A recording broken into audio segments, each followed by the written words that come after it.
de alimentación, la BCC,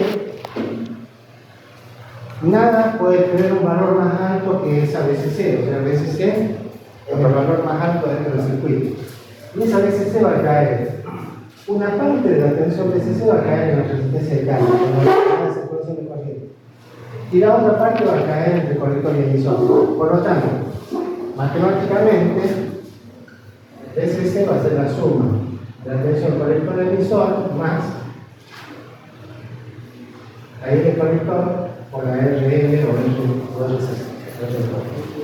¿Sí? Esa sería la ecuación de esta malla. ¿Está bien? La tensión de alimentación cae una parte en el colector y emisor y otra parte en la resistencia de carga. Por otro lado, la otra malla. Acá la corriente va a ser así, ¿no es cierto?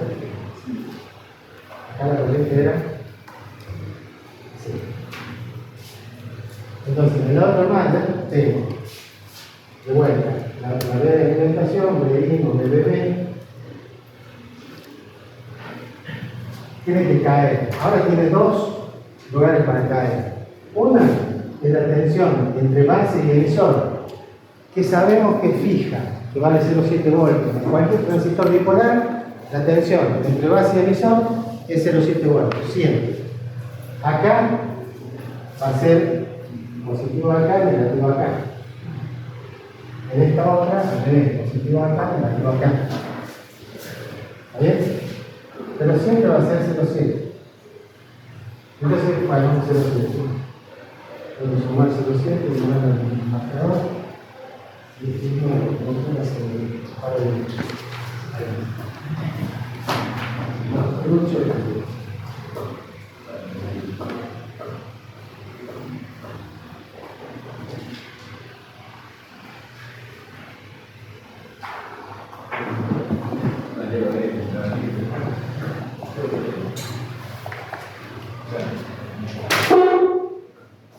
Entonces tenemos este 0,7 que ya dijimos, este es la tensión entre la base y el emisor.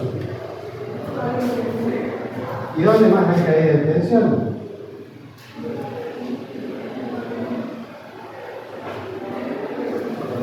En la resistencia base. Como acá tenemos solo dos ecuaciones y hay varias incógnitas, fíjense que tenemos el BC es una incógnita, la I de colector es incógnita y la I de base es sólida. ¿Ustedes han estudiado con el sistema de ecuaciones?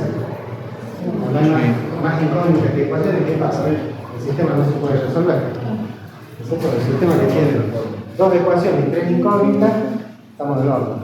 Necesitamos una tercera ecuación y ahí viene por suerte el dato del fabricante que dice que la I el colector va a ver 30 veces la I de base. Con esa tercera ecuación vamos a poder resolver el sistema. ¿Está bien? Bueno, ¿cómo hacemos para resolverlo? La más fácil de todas es, como esto es dato, ¿no es cierto? No sé cuánto tengo ahí. Esto otro también es dato. Sé qué valor tiene esa resistencia. Y tengo el 0,7 este que también es conocido, un valor conocido, no lo tengo que averiguar. Entonces tengo un dato, dos datos, tres datos y un solo incógnito. Bueno, bárbaro. Y acá despejaremos y vemos. Entonces Y va a ser igual a B, BB menos 0,7 dividido la RB.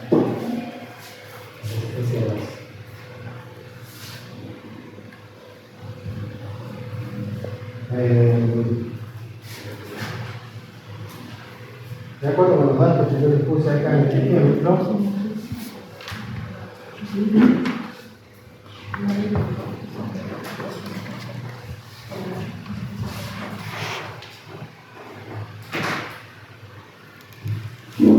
en el ejemplo habíamos puesto que la resistencia de base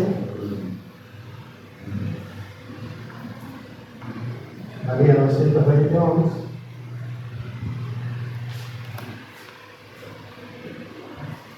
la B sub DB o BI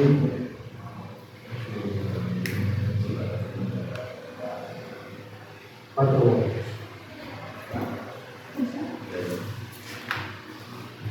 ¿No me acuerdo? Entonces, 4 menos 0,7 dividido 90 me da 0,015.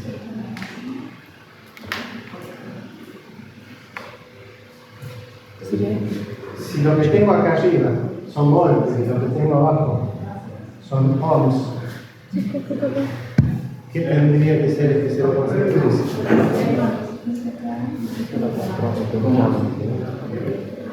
Si estos son voltios, 4,07 es voltios, 220 es ohms.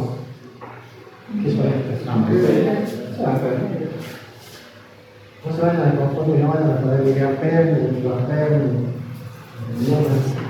son amperes directamente. Si lo quieren escribir en miliamperes, le ponen la coma en 3 lugares y después se quedan 15 o 20 amperes. Por lo general, las corrientes de base en los transistores son muy bajitas. Por lo tanto, si le da un valor en miliamperes, quiere decir que estoy haciendo bien los cálculos. Si le da 1200 amperes es porque están haciendo mal algo. Alguna cosa está mal, no puede haber 1200 amperes de la base de un transistor. ¿Sí? Si le da un valor muy grande, revisen porque está mal el cálculo. Bueno, acabamos de determinar esta otra incógnita. El beta es un dato. El beta es un dato, acá en los datos dice que beta vale 50.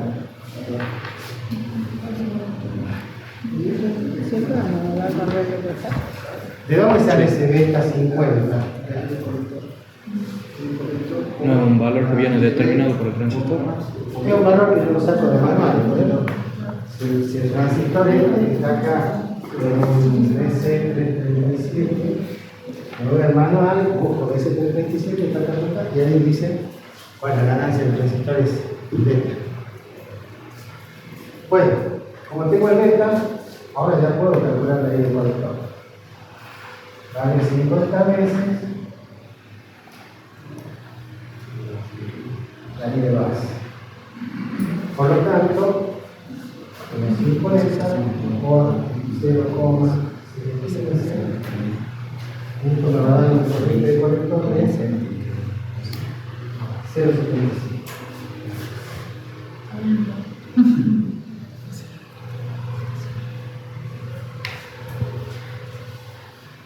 ¿Está bien? Bueno, por último, este dato, esto lo acabamos de calcular, la carga es un dato, ¿sí? Me queda solamente una incógnita a despejar, que sería la tensión colector-emisor, y va a ser igual a la tensión del colector menos y del colector por la carga.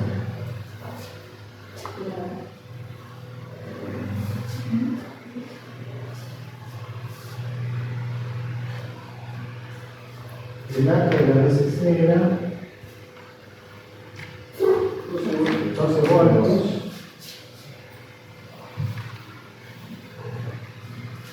y ¿qué otro dato me está faltando acá? RF. RF vale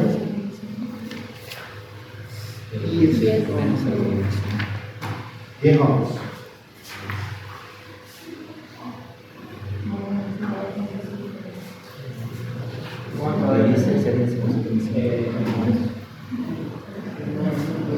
Bueno,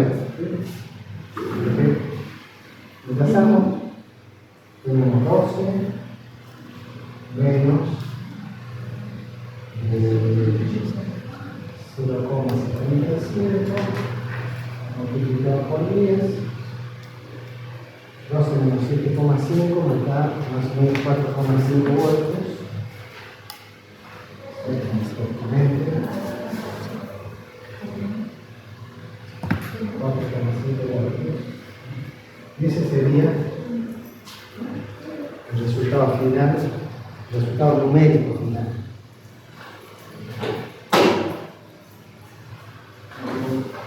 Muy bien. A continuación dice por ahí, 12 menos 0,75. 12 menos 0,75 multiplicado por 10. 0,75 multiplicado por 10 serían 7,5 voltios. Si a 12 le resto 7,5 me quedan 4,5 voltios. Esto lo más El ejercicio.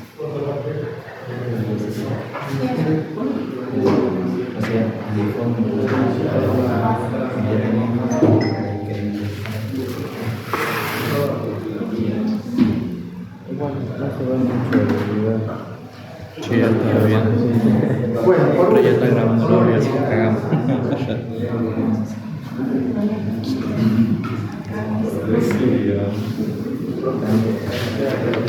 una cuestión que, a ver, hay que saber cómo trazar la recta de carga y cómo ubicar sobre la recta de carga el punto de trabajo del transistor. Esto gráficamente ayuda mucho después a saber el nivel de señal que yo le puedo inyectar a esto, porque yo acá, generalmente esto es una configuración típica de un amplificador, ¿no es cierto?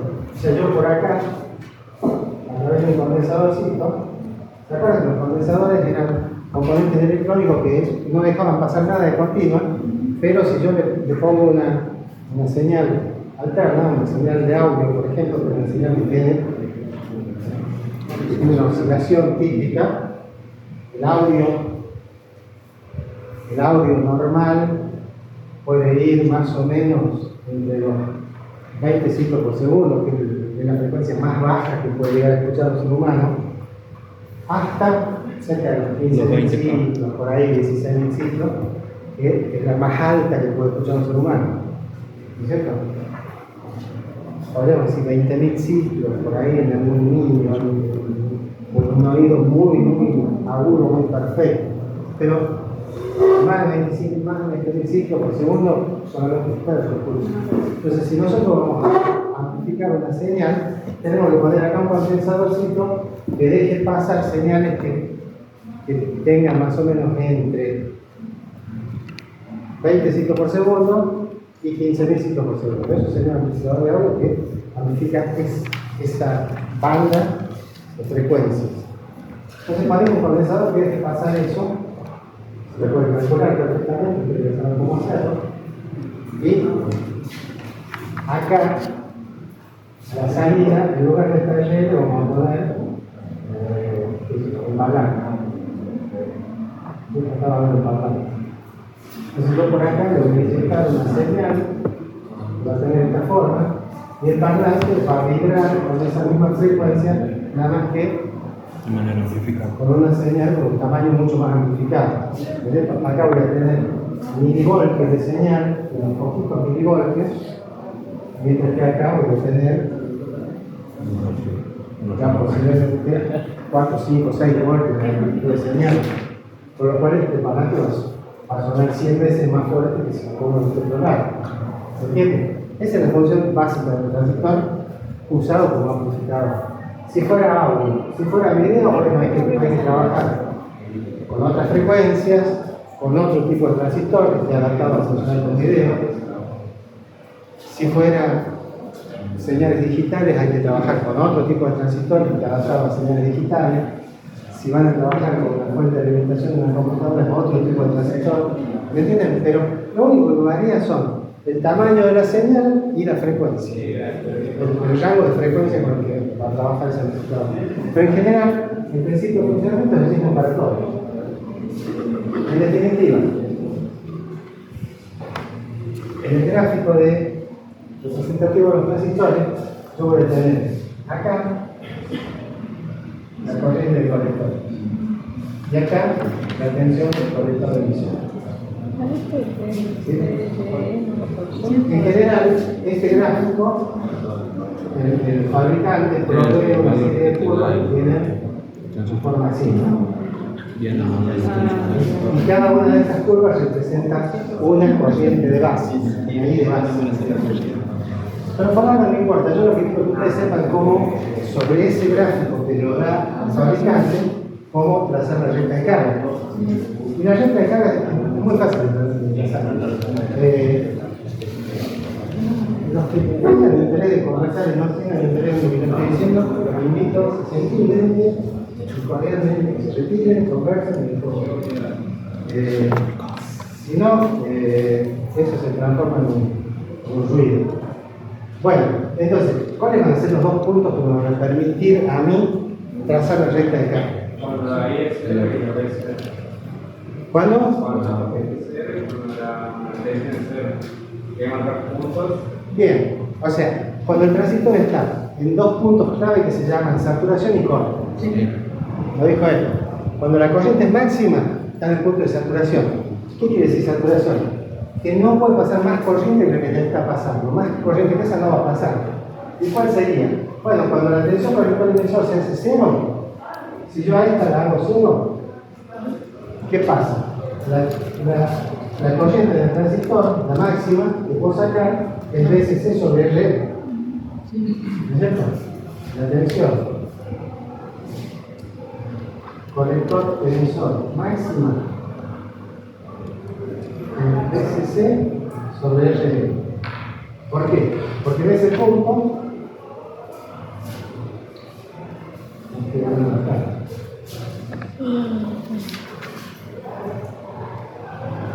la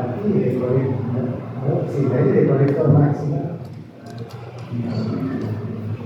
La I de colector máxima va a ser cuando esta sea 0. VSC sobre R. O sea, cuando el transistor no ofrece ninguna resistencia al paso de la corriente, todo lo que le llega al conector pasa de largo y sale por el emisor. Como si el transistor no estuviera. Ese va a ser el punto de saturación y la corriente y de conector máximo va a estar por dentro. El otro punto, ¿cuál sería? Sería el punto en donde esta se hace cero. Cuando esta se hace cero, el producto y el colector por RL se hace cero, por lo tanto me queda que VCC es igual a VCM. Entonces la D, colector emisor máxima, va a ser VCC. Y ese punto va a estar por acá. Si yo ahora trazo una recta entre esos dos puntos, que son los dos extremos, voy a tener lo que se llama recta de carga.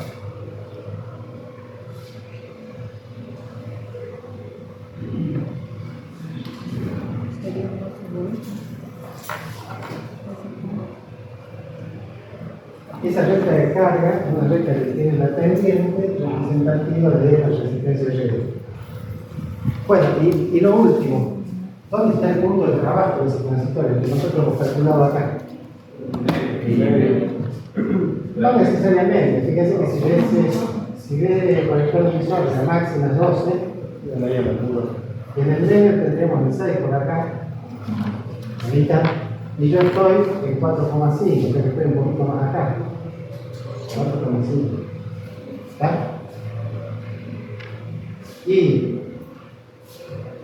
la I del conector máxima, ¿cuál sería? La I del conector máxima sería 12 dividido 10. 1,2. Y de colector máxima es 1,2. Este es 1,2. Pero yo tengo 0,75. La mitad de 1,2 es 0,60, ¿no es cierto? Sí. Y 0,75 está un poquito más arriba, está por acá. Ahora fíjense que, por casualidad, resulta que el punto de trabajo está sobre la recta de carga, justo en el lugar que nosotros hemos calculado. En vez de 4,5 y en el colector 0,6. No está en el punto óptimo. El punto óptimo sería el que me decían ustedes recién.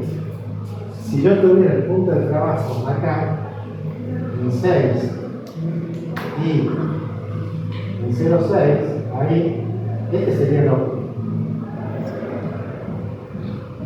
También le llaman Q, cualidad. Ese sería el óptimo, ¿verdad? En el caso nuestro transistor no está en el óptimo. Está puesto un poquito corriendo hacia arriba. Bueno, ¿por qué les decía yo que es importante conocer el punto de trabajo? Porque si la onda esta que yo ingreso se va a venir acá, representarse acá. Esto va a estar sobre una curva, de la I. Acuérdense que estas líneas representan las corrientes de base. Esta va a estar sobre la corriente de base, donde I es igual a nosotros acá 0,015. ¿Sí? Y el máximo al que yo me puedo ir es hasta 1,2. Perdón. La mayor corriente de base que a mí implica esto sería, no sé qué, que tendría más o menos por acá. El máximo. Entonces, la distancia que hay entre esta curva y esta otra curva me va a dar la máxima excursión positiva que puede tener la señal de entrada. Si yo le meto una señal de entrada más alta, más grande de lo que admite ese esquema, lo que voy a hacer es, voy a lograr amplificar la señal, pero le voy a estar recortando, digamos, la parte de arriba a la señal de salida. O sea, voy a tener a la entrada la señal así, y a la salida voy a tener una señal que va a ir bien para abajo, pero acá se me va a cortar. Porque voy a llegar al punto de saturación del transistor. Entonces, el saber determinar cuál es el punto de trabajo del transistor y poder ver si está en el punto de óptimo funcionamiento o si está corriendo hacia arriba o hacia abajo, por ahí permite, cambiando solamente una resistencia, si yo acá solamente cambio la resistencia de base, de manera que la corriente de base sea un poquito más chica, lo puedo traer a este punto de acá hasta acá y mejoro mucho la estabilidad del sistema del amplificador. ¿Se entiende? Pero, o sea, esto es algo que entendido. No quiere decir que lo tengan que saber calcular. Además, es bastante sencillo sacarlo del gráfico del transistor. Cuando uno tiene el gráfico del transistor, uno traza la recta de carga y enseguida se da cuenta cuál es la máxima I de base que puedo meter y la mínima. Y enseguida me voy a dar cuenta si lo que estoy inyectándole a ese amplificador es una señal que el amplificador puede tolerar y que puede amplificar con fidelidad, o si va a ser una señal que me va a producir un recorte. En caso de que fuera una señal más grande de lo esperada, ¿qué hago? Agrego la resistencia base.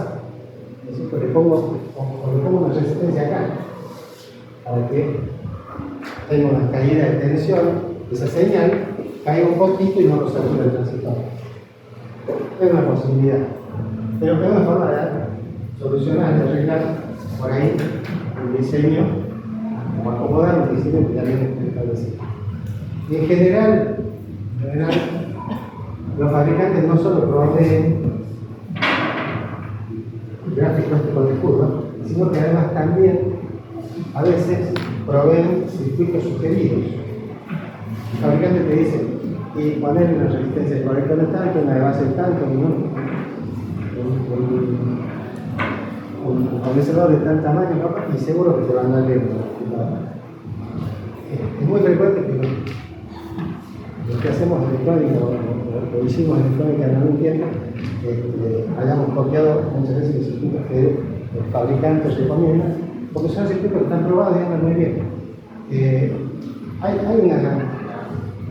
Hay una distancia importante entre la teoría, como uno diseña y calcula un circuito, y después ponerlo en marcha ese circuito. Lograr que un circuito que uno ha diseñado funcione tal como uno supuso que iba a funcionar con cálculo a veces no es tan sencillo, ¿no? Muchas veces hay que hacerlo, armarlo al circuito, testearlo, probarlo, medir, a ver si realmente funciona, si no funciona, empezar a introducir algunas modificaciones para corregir. Por ahí el fabricante me dijo que el beta era de 50, y resulta que el compró el transistor y el beta que tiene ese transistor no es de 50, es de 40 o de 35. ¿Por qué? Porque es un transistor de segunda o de tercera selección. No siempre el transistor es exactamente como que dice el fabricante. Más acá en la Argentina, en donde el mercado de la electrónica funciona en la gran mayoría de las veces con productos de segunda o tercera selección. Los transistores, los mejores transistores se los quedan en la NASA y en las agencias aeroespaciales. Los de segunda selección se los quedan en el mercado de Europa y de Estados Unidos, y los de tercera y cuarta son los que vienen en América Latina. Entonces los ingenieros de acá de América Latina tienen que tener una habilidad muy especial para poder trabajar con ese tipo de componentes. Bueno, ¿preguntas? ¿Se entendió todo? Sí. ¿Seguro? Lo siguiente.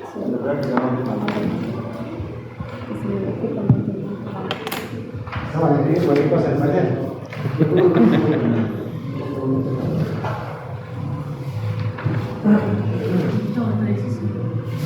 Bueno.